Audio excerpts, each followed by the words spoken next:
How to make dual app on Android. Hi everyone, welcome back to our channel. This is Rose from Create, Login and Delete, and without further ado, let's begin. Suppose for demo, let's create dual application for WhatsApp. In order to make dual app, first open settings. Tap the search bar at top of your screen and type in dual. So depending upon your Android device, the name varies. It might be clone or dual as well. So let's search for app cloner. And on the search result, you'll find the app cloner. Select that.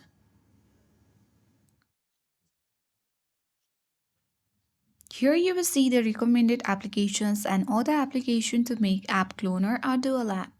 So let's open WhatsApp and simply toggle the button on for create app clone. So you need to know that you must have more than 5% of free storage remaining on your Android device to create app clone. Currently, I don't have that much storage. If you have, you can turn on the button and make dual app on Android device and use the dual applications on your Android phone. And that's all for today. I hope this guide was helpful. If it was, then do like, share, comment, and don't forget to subscribe. Thanks for watching, and I'll see you in the next video.